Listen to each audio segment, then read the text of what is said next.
할렐루야. 우리가 살고 있는 이 세상을 좀 돌아다 보면 우리는 종종 이 세상에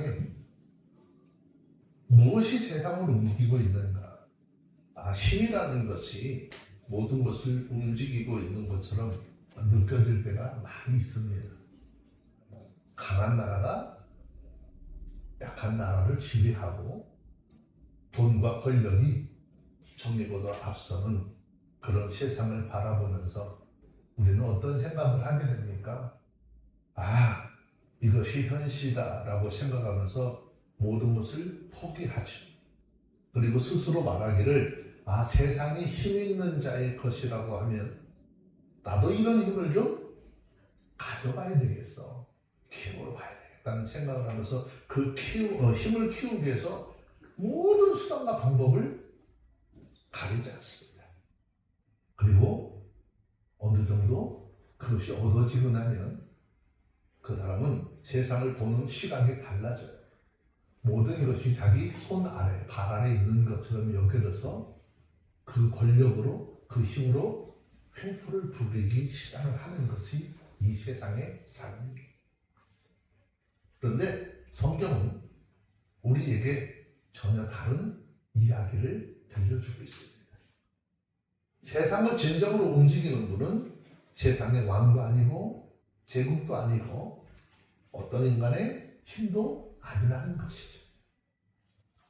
다만 이 세상을 움직이는 것은 창조주 하나님에 의해서 그분의 권세와 그분의 능력에 의해서 세워져 가기도 하고 무너져 가기도 한다라고 말씀을 하고 있는 것입니다. 그래서 본문 14장 27절 말씀에서 보고 있는 것처럼 만군의 여호와께서 경영하신 즉 누가 능히 그것을 헤아리요. 그 손을 펴섰은즉 능히 누가 돌이킬 자가 없다라는 말씀을 합니다. 또 하나님은 성경을 통해서 말씀하시기를 하나님께서 손을 펴시기만 하면 아무도 막을 수 없다는 것입니다. 아멘. 절대 주권자이신 그 하나님께서 손을 한번 펴시면 제국이 무너지고 왕들이 쓰러지고 세상의 역사가 달라진다라고 말씀하고 있습니다. 아멘. 여러분, 하나님의 손은 어떤 손입니까? 그 손은 온 우주의 질서를 세우신 창조주 하나님의 손이십니다. 아멘. 동시에 교만한 자를 심판하시는 정의의 손이기도 합니다. 아멘. 이 당시 바벨론의 사람들 자신들이 세운 권세가 하늘에 닿을 줄 알았습니다. 그러나 하나님이 손을 펴시는 그날에 그들이 세운 모든 영광과 권세는 먼지같이 될 것이고 그들의 이름은 아예 땅에서조차도 사라지게 될 것이다 라고 말씀을 하고 있습니다. 여러분, 이제 앞으로 우리 앞에 하나님의 손이 펼쳐질 때 일어날 일은 두 가지예요. 그 하나는 심판일 것이고 그 하나는 구원입니다. 아멘. 하나님은 악한 자를 무너뜨리시되 그 손으로 동시에 믿음의 사람들, 하나님께서 택하신 백성들은 일으켜 세우실 것이라는 것입니다. 아멘. 이 일은 과거 이스라엘 백성들에게만 있는 것이 아니라 오늘을 살아가는 모든 그리스도인들과 세상의 모든 사람들이 그 하나님 앞에 지금 서 있는 것입니다. 여러분, 우리 눈에 보이는 세상이 아무리 거대해 보여도 사람들이 세운 그 권세와 능력이 아무리 커 보인다 할지라도 하나님의 손이 펴시면 모든 것은 흔들려 버릴 수밖에 없는 것입니다.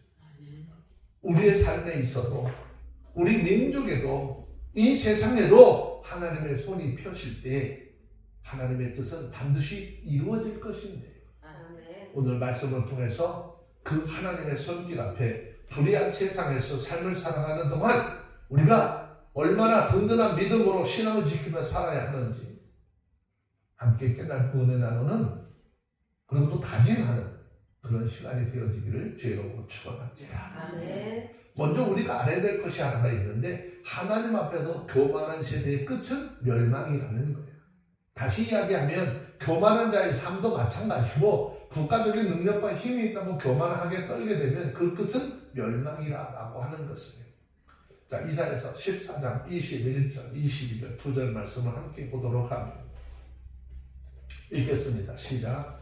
너희는 그들의 열조의 죄악을 인하여 그 자손을 육하기를 예배하여 그들로 일어나 땅을 취하여 세상의 성읍을 충만하게 하지 못하게 하라. 만군의 여호와께서 말씀하시되 내가 일어나 그들을 쳐서 그 이름과 남은 자와 아들과 후손을 바벨론에서 끊으리라. 나 여호와의 말이니라. 그랬어요. 자, 이 말씀은요, 하나님께서 바벨론 사람들을 심판하시는데 그 조상들의 죄악으로 말미암아 자손들을 도륙하실 것이다 라고 하는 말씀을 하셨어요. 이 본문의 말씀은 표면적으로 보면 과거 이 바벨론 사람들 중에, 즉 그들의 선대, 그들의 선대죠. 부모 세대들, 그 앞에 사람들의 죄악 때문에 자손들이 죽임을 당하게 될 것이라고 하는 말로 이해가 될 수 있어요. 하지만 이것은 바벨론이 완전히 파멸하는 것을 의미하는 것과 동시에 죄가 되물림된다라고 하는 말을 담고 있는 거예요. 그러니까 이 말을 지금 이렇게 표현하고 있어요. 자, 그런데 에스겔서 18장 20절 말씀 한번 좀 보세요. 에스겔서 18장 20절 중요하니까 좀 찾아봅시다.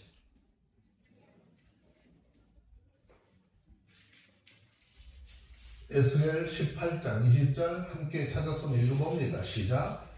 범죄하는 그 영혼은 죽을지라도 이들은 아비의 죄악을 감당치 아니할 것이요 아비는 아들의 죄악을 감당치 아니하리니 의인의 의도 자기에게로 돌아가고 악인의 악도 자기에게로 돌아가리라 하면서요.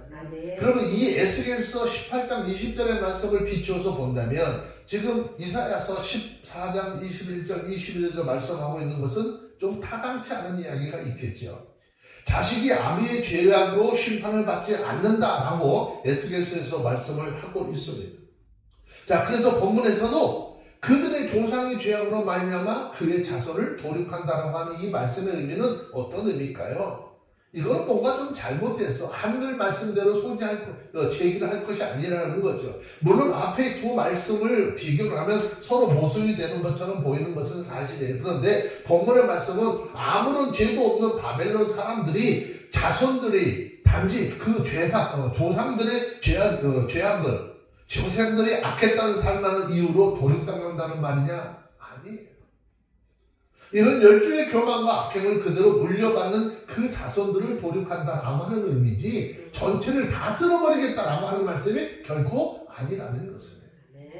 만약에 이 말이 합당하게 여긴다면 노아의 시대에 노아의 자녀들, 노아의 가족들은 구원받을 수 없는 거예요. 그들과 그들의 조상들이 얼마나 악한 일을 했으며 하나님을 따르지 않는 삶을 살았습니까? 악한 부모에게서 양육된 자녀들이 배우는 게 뭘 배울까요? 그들은 부모의 악행을 보고 그 악행을 배워갈 수밖에 없어요. 그리고 배운 것이 악한 것이기 때문에 하는 행위도 악할 수밖에 없는 겁니다. 물론 악한 부모에게 자식이라고 해서 다 악한 것은 아니겠죠. 역사를 거슬러 올라가면 히스기야 왕이 아버지인 아스라고 하는 사람이 있어요. 이 아스는요 유다의 악한 왕들 가운데서 둘째가 라면 서러운 사람이에요. 그런데 히스기야는 유다의 왕들 중에 가장 아름다운 왕으로 그 이름이 기록이 되어져 있어요. 이렇게 악한 부모 가운데도 아주 예외적으로 선한 자녀가 나올 수 있는 것이죠. 그런데 그것은 어디까지나 예외적인 것이고 일반적으로 악한 부모에게서 악한 자녀들이 난다는 것이죠. 그들의 행위를 보고 자랐기 때문에 그 길을 답습할 수밖에 없다는 것이에요. 그리고 그것은 한 세대로 끝나지 않고 적어도 3, 4대까지 이르게 마련이라는 것이죠. 자, 출애굽기 20장 5절에 있는 말씀은 중요한 이야기인데 한번 좀 봅시다. 출애굽기 20장 5절의 말씀도 지금 제가 앞에 설명한 이러한 이유 때문에 이렇게 말씀을 하고 있는 것이에요. 출애굽기 20장 5절입니다. 찾아서 한번 읽습니다. 시작. 그것들에게 절하지 말며 그것들을 섬기지 말라. 나 여호와 너희 하나님은 질투하시는 하나님인즉 나를 미워하는 자를 죄를 받되 아비로부터 아들에게로 아비로부터 자녀에게 몇 대? 이 이야기는 그 부모들의 영향이 신앙적 영향이 3, 4대까지 이를 것이다 라고 하는 거예요. 말씀도 이런 이유에서 설명합니다. 그래서 자녀가 복을 받고 후손이 복을 받게 하려면 어떻게 해야 되느냐? 우리 자신이 먼저 하나님 앞에 선한 삶을 살 수 있어야 하는 거예요. 부모된 자 중에서 자기 자녀가 복된 삶을 살기를 바라지 않는 사람은 아마 없을 겁니다. 악한 자라도 자기 자녀는 복된 삶을 살기를 바랍니다. 그래서 자기 자신들이, 자녀들이 복된 삶을 살 수 있도록 여러 가지 방법을 강구하죠. 악한 사람들 중에는 이런 사람들이 있어요. 돈만 있으면 자녀들에게 복된 삶을 살 수 있을 것이라고 생각해요. 그리고 악행을 저질러서 불의한 것으로 재물을 모아 자녀들에게 물려주려고 합니다. 그러나 자손들이 아무리 복된 삶을 살기를 바라고 그것을 위하여 노력한다 할지라도 자기 자신이 악한 삶을 살면서 자녀들에게 그런 모습을 본다면 자연적으로 자녀들은 복된 삶의 자리에서 멀어질 수밖에 없다라는 것입니다. 하나님의 축복과 은혜를 입어 복된 삶을 살려면 선한 삶을 살아야 하는 것인데 자녀들이 부모의 악한 모습을 보고 행한다면 그들은 결코 하나님께서 주시는 축복과 은혜를 입을 수 없는 것입니다. 그러므로 여러분과 여러분들의 자녀들이 복된 삶을 살기를 원한다면 저와 여러분들이 먼저 하나님의 말씀에 순종하는 선한 삶을 사시기를 주의 이름으로 축원합니다. 이유는 자녀들을 부모의 삶을 보고 배우게 되는 거예요. 그래서 그대로 행하게 되는 것이죠. 자, 그래서 자녀들에게 뭐라고 했나? 자, 신명기 4장 40절에 있는 말씀을 좀 보시면 자녀들에게 하나님의 말씀을 가르치래요.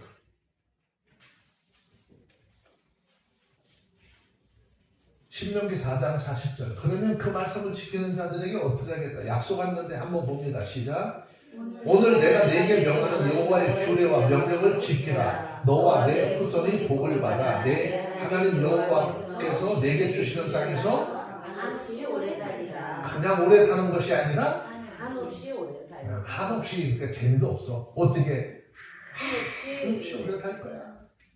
하나님의 은혜로 그 삶이 어떻게 장수하고 오래 가겠다는 거죠. 이렇게 볼 때 나의 선한 삶, 바로 나의 자녀와 나의 자손을 위한 확실한 투자라고 하는 것을 믿을 수 있는 것입니다. 그러므로 하나님의 사람들은 자신뿐만 아니라 후손들의 삶을 위해서도 하나님 보시기에 합당한 믿음의 삶을 살아가는 하나님의 사람들이 다 되어주시기를 주님으로 축원합니다. 자, 다시 22절, 23절 말씀을 중첩해서 다시 묶어서 22절, 23절을 함께 봅니다. 시작. 만군의 여호와께서 말씀하시되 내가 일어나 그들을 쳐서 그 이름과 남은 자와 아들과 후손을 바벨론에서 끊으리라. 나 여호와의 말이니라. 내가 또 그것으로 오순도치의 분열과 물 웅덩이가 되게 하고 또 멸망의 비로 소재하리라. 나 만군의 여호와의 말이니라. 그랬어요. 자, 이 말씀 중에서 여호와께서 말씀하시되 여호와의 말이니라, 여호와의 말이니라 이 말씀이 계속해서 표현이 돼서 나와요. 이 말씀은 우리가 보는 한글 성경의 번역을 보면 약간씩 뉘앙스가 다른 것처럼 번역이 되었지만 히브리어 원어 성경을 보면 동일한 표현으로 반복이 되어져 있습니다. 이것은 본문의 말씀들이 마치 왕이 공적인 계획을 반포하고 그것을 도장을 찍는 듯한 뉘앙스를 풍기고 있는 것입니다. 이처럼 하나님께서 반복적으로 그것이 하나님의 말씀이라고 밝히는 이유는 뭘까요? 그것은요, 피할 수 없는 큰 권세에 입각한 모든 세상을 통치하는 한번 말씀하시면 그대로 이루어지는 하나님의 말씀에 입각한 것이라고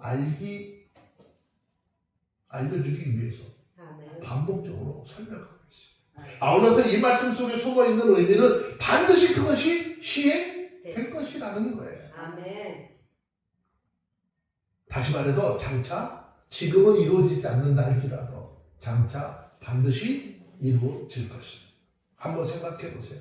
물론 예외라는 것도 있을 수 있겠으나 한 나라의 왕이 어떤 정책을 실행할 것을 결의하고 그것을 공적으로 선포했다면 그 정책은 이미 실행된 거나 마찬가지의 의미를 가지고 있는 것이죠.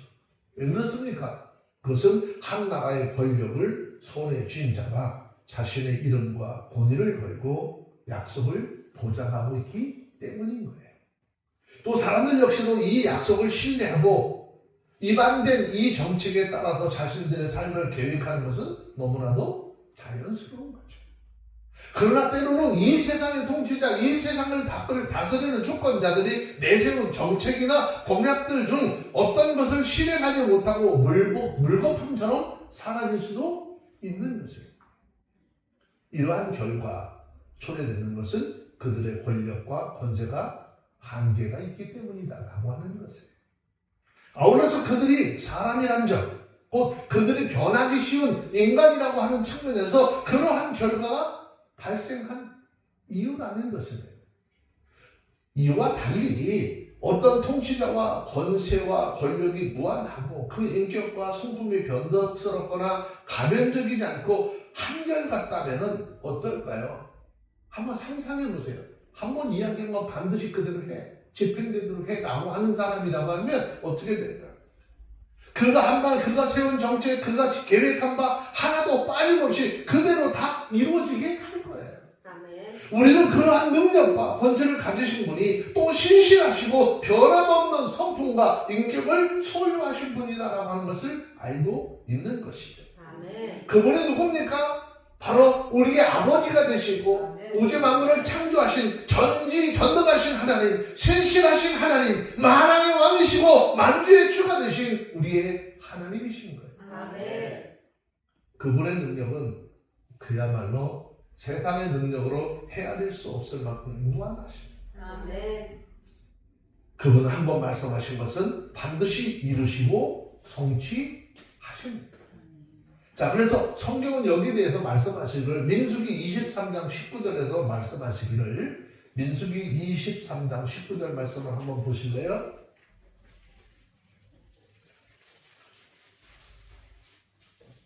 자, 드셨으면 민수기 23장 19절 한번 읽어보겠습니다. 시작. 하나님은 인생이 아니시니 시건치 않으시고 인자가 아니시니 후회가 없으시도다. 어찌 그 말씀하신 바를 행치 않으시며 하신 말씀을 실행치 않으시냐라고 했어요.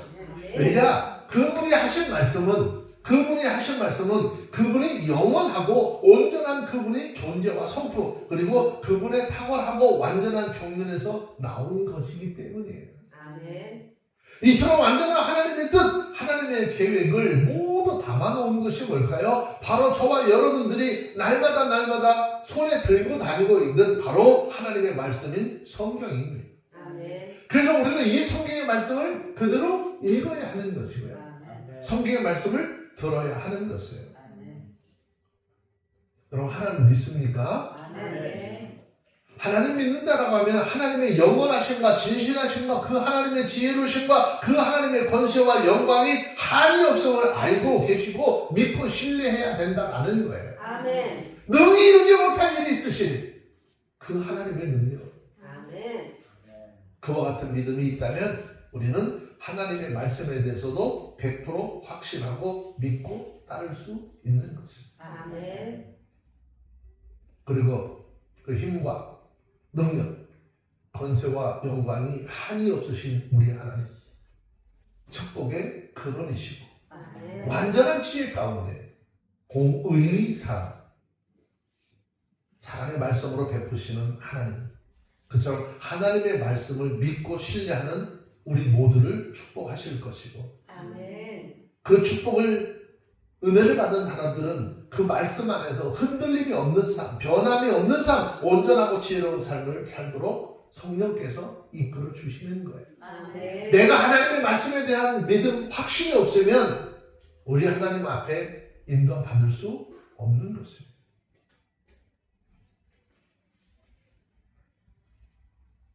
왜 지금 우리 이 나라 교회 형편과 이 나라 형편이 이렇게 되었을까?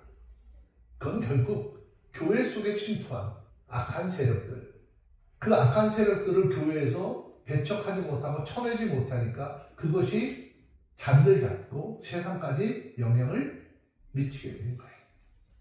교회가 저와 여러분들이 하나님의 말씀을 믿고 순종한다면 결코 악한 것들이 우리에게 덤벼들 수 없어요. 아멘. 우리를 침략할 수 없습니다. 아멘. 24절, 25절 두 절 말씀을 좀 볼게요. 읽습니다. 시작. 막내 여호와께서 맹세하여 가라사대 나의 생각하는 것은 반드시 되며 나의 경영하는 것이 반드시 이루리라. 내가 아수르 사람을 나의 땅에서 파하며 나의 산에서 발 아래 발부리니 그때가 그의 멍에가 이스라엘에게서 떠나가고 그의 짐이 그들의 어깨에서 벗어질 것이라. 여기 이사야서 14장 25절의 말씀에 보면 누구 땅이래요? 나의 땅. 누구 산이래요? 나의 산이라고 하는 말을 해요. 이 말은 시온산과 예루살렘을 의미하는 것입니다. 따라서 이 말씀은 예루살렘을 함락하기 위해서 포위하고 있었던 예전의 아수르군 하나님께서 파하심으로 예루살렘을 구원하시겠다라고 하는 거예요. 역사를 돌아보시면요, 아수르가 아람을 멸망시키고 북이스라엘을 멸망을 시켰습니다. 근동의 여러 나라들까지 다 쓸어버렸습니다. 그리고 온 유다 땅을 초토화시키고 이제 예루살렘마저도 함락시키고자 그 선주들 수많은 군들이 뺑뺑뺑뺑 돌려서 포위했습니다. 그런데 하나님은 아수르를 나의 땅에서 파하며 나의 산에서 발 아래 밟을 것이다 라고 말씀을 하고 있습니다. 즉 아수르는 예루살렘을 멸망시키지 못하고 도리어 그들은 자신들이 파멸하게 될 것이라는 거죠. 누가 지키시니까? 하나님이 지키시니까. 이 당시에 다른 데는 다 우상 숭배하고 넘어갔었지만 이 당시는 그 당시 예루살렘 여기는 그래도 하나님의 말씀을 믿고 순종하며 뜻을 따라 살던 사람들이 모여있던 곳이에요. 이 예언대로 아수르라고 하는 들풀, 즉 들에서 불이 나서 그 들풀을 옮겨갈 때 그 불의 세력이 얼마나 클까요? 막을 게 없잖아요. 그런데 그러한 들풀이 예루살렘 성을 넘지 못했습니다. 그들은 도리어 하나님의 내리신 심판의 피에 의해서 아주 다 꺼져버리고 말았습니다. 그렇게 맹렬하게 타오르던 아수르 들불도 예루살렘이라고 하는 성을 넘지 못하고 꺼지고 갑니다. 이처럼 아수르가 예루살렘을 넘지 못하고 파멸된 이유가 뭘까요? 예루살렘의 군사력이 강해서일까? 예루살렘의 난공불락의 요새였기 때문이니까? 그렇지 않습니다. 예루살렘의 군사력이 아무리 강하다 할지라도 이 당시에 수십만 대군이 아수르군을 당해낼 수 없어요. 군사력으로 말하면 아람이나 북이스라엘 그러나 남유다보다 더 강하였습니다. 예루살렘이 난공불락의 요새였던 것은 사실이지만 그만큼 그만한 요새는 다른 나라에도 늘 있었어요. 그럼에도 불구하고 다른 나라와 다른 성은 다 정복했던 이 아수르가 왜 예루살렘만을 정복하지 못하고 패퇴했을까? 이유는 간단합니다. 예루살렘은 하나님이 지키는 도성이었기 때문에, 하나님이 지키시는 도성이었기 때문에, 그 성이 하나님의 땅, 하나님의 산이었기 때문입니다. 물론 예루살렘이 단지 하나님께서 택한 곳이라고 하는 이유만으로 함락되지 않았을까? 그것은 아닙니다. 만일 예루살렘이 하나님이 택하신 곳이라고 하는 이유만으로 아수르에 의해서 함락되지 않았다라고 한다면 훗날 바벨론에 의해서 예루살렘이 함락되는 데는 이유를 설명할 길이 없어지는 것이죠. 여기 예루살렘은 하나님의 땅과 산으로 불리웠어요. 아수르로부터 보호를 받은 그곳은 하나님의 말씀하는 순종하는 곳이었기 때문이다라고 하는 거예요.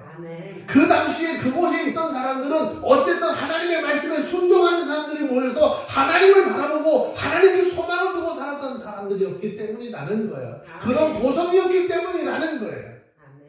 하나님의 땅은 예루살렘뿐만 아니라 온 유다와 이스라엘, 북이스라엘 땅도 원래 포함이 되어져 있는 거잖아요. 가나안 땅 전체가 하나님께서 택하신 땅이잖아요.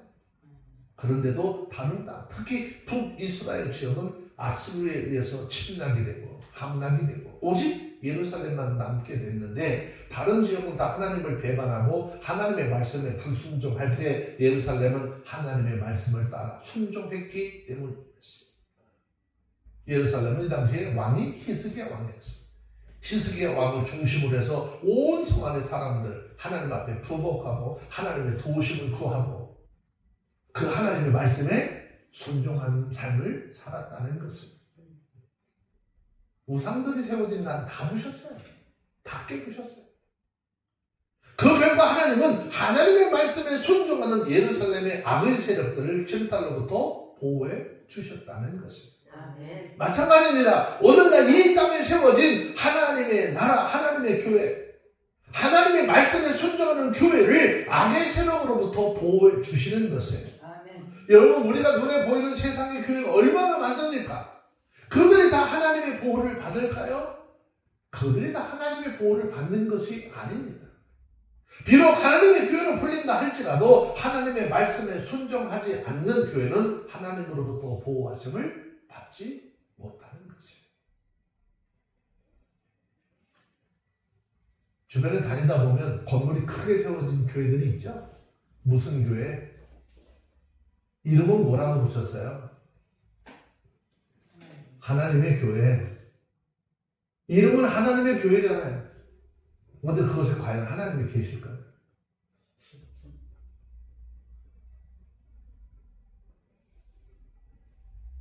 이러한 교회는 아무리 하나님의 이름을 모두가 부른다 할지라도 도리어 어떻게 하나님은 가증하게 여기시기 때문에 아멘. 악의 세력을 통해서 심판하시는 겁니다. 아멘. 하지만 하나님의 말씀에 순종하는 교회에 대해서는 아무런 악의 세력이 기승을 부린다 할지라도 하나님은 그 안에서 완전하게 보호하실 것이라는 것입니다. 아멘. 역사를 살펴보면 마태복음 16장 18절에서 주님은 베드로가 참되고 신실한 신앙 고백을 했을 때 말씀하시기를 뭐랬어요? 마태복음 16장 18절 보세요. 베드로가 예수님에 대해서 뭐라고 했어요? 주는 그리스도시요 살아계신 아버지 하나님의 아들이라고 고백을 하잖아요. 그 후에 뭐라고 그래? 마태복음 16장 18절 보니까 찾았으면 한번 읽어봐요. 시작. 마태복음 16장 18절 시작. 또 내가 이르기 이르노니 너는 베드로라. 내가 이 반석 위에 내 교회를 세우리니 응구의 권세는 이기지 못하리라 그랬어요. 너는 베드로라. 내가 이 반석 위에 내 교회를 세우리니. 어디 반석 얘기하는 거 어디 얘기하는 거예요? 예수 그리스도의 온전한 신앙 고백 위에 하나님의 말씀 위에 하나님의 말씀에 대한 순종 위에 하나님의 말씀에 대한 믿음 위에 교회를 세우라. 아멘. 그러면 세상에 그 어떤 것도 그 교회를 무너뜨릴 수 없다는 것입니다. 자, 마태복음 7장 24절 25절. 마태복음 7장 24절 25절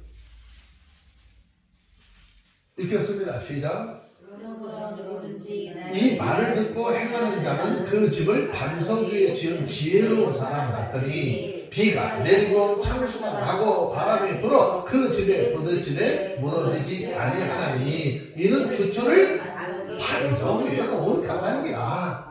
예수 그리스도를 믿는 그 믿음 위에 하나님의 약속의 말씀 위에 이 신앙의 집 교회를 내 신앙의 집을 세웠기 때문에 아무리 세상이 무엇이 요동을 치게 하고 우리를 무너뜨린다 할지라도 어떻게 해요? 무너지지 않는다. 아멘. 이러한 말씀을 약속하는 것처럼 하나님의 말씀에 순종하는 교회는 아무리 극심한 위기의 순간에도 안전하게 보호함을 받게 될 것이다 라는 것입니다. 아멘. 그러므로 이 진리의 말씀을 믿으시고 생명의 말씀인 하나님의 말씀을 견고히 붙잡고 또 단단히 붙잡고 생명의 길을 걸어가는 저와 여러분들이 다 되어주시기를 주의 이름으로 축원합니다. 아멘. 왜 그럴까요? 하나님이 세운 계획이 그런 거예요. 그래서 그 하나님의 계획은 어떤 것인지 이루지 못할 것이 없다. 아멘. 자, 26절, 27절 마저 읽읍시다. 읽습니다. 시작. 이것이 온 세계를 향하여 정한 교명이며 이것이 열방을 향하여 편손이라 하셨나니 만군의 여호와께서 경영하셨은즉 누가 능히 그것을 패하며 그 손을 펴셨은즉 누가 능히 그것을 돌이키랴. 아멘. 여기서 이사야서 14장 27절의 말씀은 하나님의 계획은 누구도 방해받지 아니하고 반드시 이루어진다는 것입니다. 아멘. 여기서 그 누구의 방해도 받지 아니한다라고 하는 이 말은요, 아무런 방해도 받지 아니한다 그런 말이 아니에요. 이것은 누구도 하나님께서 세우신 계획을 실행하는 것을 막지 못한다 그 말이에요. 아멘. 다시 이야기하면 그거를 사람이 인간이 어떻게 막아보려고 하지만 하나님은 그들이 아무리 막아도 어떻게 하나님의 계획하신 것을 이루어가신다 그 말이에요. 아멘. 여러분 이스라엘 백성들 애굽에서 출애굽시켜가지고 가나안 땅으로 인도하시는 과정 보세요. 인생들이 얼마나 불평도 많고 불만도 많았어요. 안 가겠다고 떼서 보대빵 놓고 별짓 다 하잖아요. 그런데 하나님은 어떻게 해요? 묵묵하게 가세요. 가는데 여기 따라오지 못하는 사람들은 어떻게 해요? 아니 그냥 따라오지 않으려고 하는 사람은 그냥 그냥 이렇게 소 뿔에 걸어가지고 그냥 끌고 가듯이 그렇게 하는 것이 아니라 그냥 내버려 두세요. 그럼 지금 현 시대에 우리가 살고 있는 이 시대 어떨까요? 다를까요? 똑같아요. 똑같습니다. 로마서 3장에서 이야기하고 있는 것들, 왜 예수 믿는데 신앙이 저럴까? 신앙이 틀렸어. 왜 그럴까요? 하나님의 능력이 없어서 그들을 붙들지 않아서 그러나요? 그렇지 않아요. 하나님의 말씀을 마음에 두기 싫어하니까 하나님께서 어떻게 내버려 두셨다는 거예요. 아무리 말씀을 해도 듣지 않으니까 이제 그렇게 어떻게 내버려 두셨대요. 그러면서 왜 내버려 두신 이유가 뭐야? 하나님의 말씀에 순종하지 아니하고 하나님의 뜻을 따르지 않는 사람 나중에 어떻게 멸망당할 것인지 모델로 놔두셨다는 거예요. 여러분 그 속에 들어가시겠어요? 아니면 하나님의 권능의 손에 이끌려서 바쁘게 힘들게 마치 끌려가듯이 달려가도 그 주님의 손에 붙들려서 가는 것이 행복하지 않을까요? 아멘. 여기서 말하는 경영이라고 하는 말은요, 우리가 사업적인 용어로는 내가 무엇을 운행하고 계획하는 것을 이야기하지만 여기서 얘기하는 것은 하나님의 계획인데, 이 하나님의 계획이란 예루살렘을 침공했던 아수르를 파멸시키고 예루살렘을 구원하시는 것이었어요. 아멘. 그렇다면 이 하나님의 계획은 그대로 이루어졌을까 안 이루어졌을까? 이루어졌어요. 자, 성경 한 구절 좀 봅시다. 열왕기하 19장 35절. 열왕기하 19장 35절을 보면 하나님은 예루살렘을 포위하고 있었던 아수르 군대의 진영에 하나님의 사자를 보냅니다. 그리고 하룻밤에 아수르 군사 18만 5천 명을 죽이죠. 아수르 군을 파멸시키고 예루살렘을 구원하셨던 내용을 기록하게 하셨어요. 자, 봅시다. 열왕기하 19장 35절 읽습니다. 시작. 이 밤에 여호와의 사자가 나와서 아수르 진에서 군사 18만 5천을 친지라. 아침에 일찍이 일어나 보니 다 소부장이 되었다. 아멘. 여러분 대한민국의 군대가 50만이라고 그러잖아요. 여기 18만 5천이라고 그러면 얼마예요? 3분의 1 이상의 군대가 다 죽었다는 거잖아요. 이들이 이 당시 어마어마한 이 군대를 데리고 가서 예루살렘을 포위를 하고 얼마나 못된 짓을 했는지. 이렇듯 하나님의 경영하시면 반드시 이루어지는 것입니다. 그 누구도 하나님의 경영을 폐하거나 돌이키게 할 수 없습니다. 사람은 어떤 계획을 세운다 할지라도 그것을 이루지 못하는 경우가 많이 있습니다. 거기에는 이러한 경우가 있을 수 있겠죠. 우선 능력의 부재도 될 수 있습니다. 인간의 능력에는 뚜렷한 한계가 있기 때문에. 그래서 각 사람이 할 수 있는 일을 할 수 없는 것이 있고 할 수 있는 일이 있는 것이. 그래서 우리 사이에도 우리의 삶 속에서도 모든 것을 잘하는 사람들 보고 뭐라고 그래요? 만능이라고 하죠. 만능. 그런데 그 만능이라고 하는 사람도 말하는 만능이 아니에요. 뭔가 그 사람도 못하는 것은 분명히 있는 거죠. 아무리 훌륭한 계획을 세운다 할지라도 자기 능력 밖의 일이라면 그것을 이룰 수 없는 공허한 것일밖에 없는 것입니다. 다음은 바깥으로부터 오는 방해도 있습니다. 계획한 일을 이룰 수 있는 의지도 있고 능력도 어느 정도 있다 할지라도 누가 그 일을 이루지 못하게 결사적으로 방해를 하면 그 일을 이룬다는 것은 좀 어렵게 되는 것이겠죠. 또 한 가지는 신실하지 못함을 예로 들 수 있는데 인간은 변하기 쉬운 존재죠. 그래서 오늘 계획을 세우고 내일 변경할 수도 있고 심지어는 취소할 수도 있죠. 바로 이러한 이유 때문에 인간은 아무리 훌륭한 계획을 세워도 이루지 못하는 일이 허다하죠. 우리에게도 이런 계획들이 있죠. 연말 되고 연초 되면 올해는 뭐 좀 읽어? 성경 좀 읽어야지. 하루에 몇 장씩 읽겠다고 작정도 안 해봤는가? 근데 그게 며칠 가요? 3일이나 가긴 해?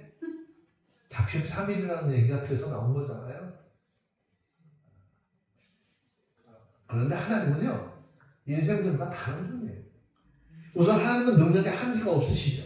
아멘. 하나님께서 만물을 말씀으로 지으셨다는 사실을 보여주는 것처럼 그 능력은 전능하신 하나님. 아멘. 하지 못할 일이 없고 이루지 못할 일이 없으신 겁니다. 아멘. 또 하나님은 그 누구의 방해도 능히 어떻게 물리칠 수 있는 분이에요. 아멘. 세상에 하나님보다 강한 존재는 없습니다. 그러면 하나님께서 그 계획을 이루는 일은 막을 자가 없는 것이죠. 아멘. 결국 하나님의 일은 반드시 그대로 다 이루어지는 것입니다. 지금까지의 세상의 역사가 다 그렇습니다. 하나님은 하나님께서 계획하신 모든 것들은 다 이루셨어요.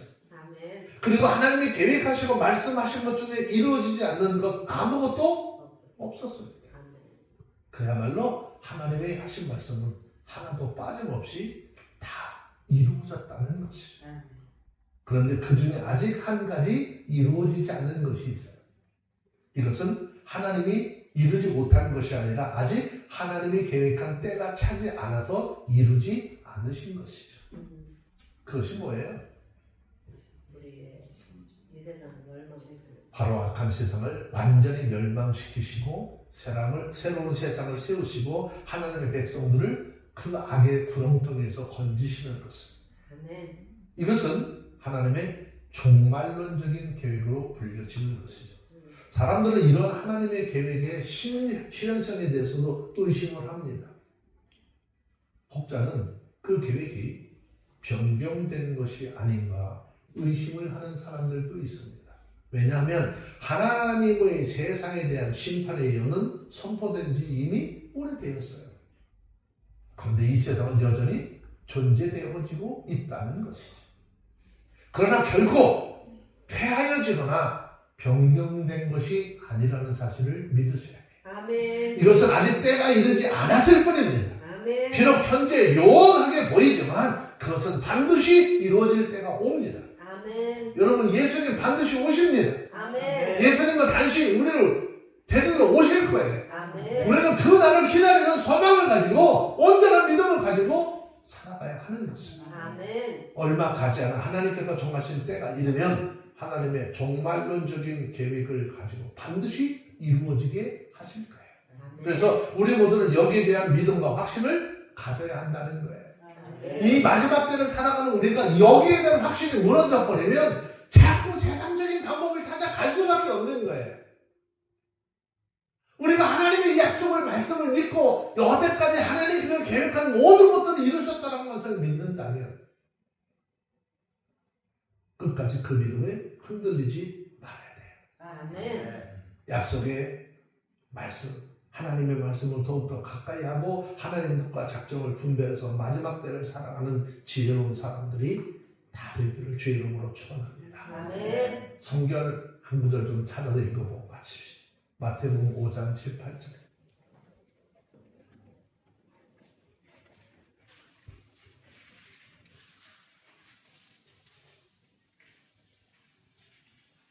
찾으셨으면 마태복음 5장 18절 한번 읽습니다. 시작. 진실로 너희에게 이르노니 천지가 없어지기 전에 율법의 1.1획도 반드시 없어지지 아니하고 다 이루리라. 아멘. 기도하겠습니다. 사랑과 권능의 하나님 아버지, 오늘 말씀을 통해서 우리가 분명히 깨닫습니다.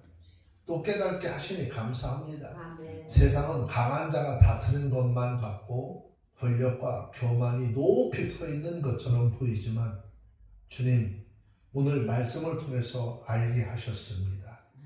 주께서 손을 펴시면 능히 돌이킬 자가 없다라고 했습니다. 아멘. 하나님 바벨론의 교만을 무너뜨리고 스스로 높은 자의 이름을 지어버리신 그 손으로 오늘도 세상에 다스리심을 믿습니다. 아멘. 우리의 삶에도 우리나라에도 주님의 거룩한 손이 펼쳐지게 하옵소서. 아멘. 주님 바라기는 그 손이 심판의 손으로 임하지 않게 하시고 우리에게 은혜의 손, 구원의 손으로 임하게 하옵소서. 아멘. 교만을 깨뜨리시되 우리의 마음속의 교만부터 꺾어주시고 무너진 믿음 위에 다시 설 수 있는 겸손과 순정의 마음을 허락해 주옵소서. 아멘. 하나님 우리가 두려워해야 될 것은 세상의 권력이 아니라 우리를 향한 주님의 뜻을 잊지 않게 하소서. 사람의 말보다 하나님의 말씀을 두려워하며 살아가게 하옵소서. 아멘. 주님 바라고 원합니다. 오늘도 그 주의 손을 펴서 악을 멈추게 하시고 무너진 교회를 다시 세워주시고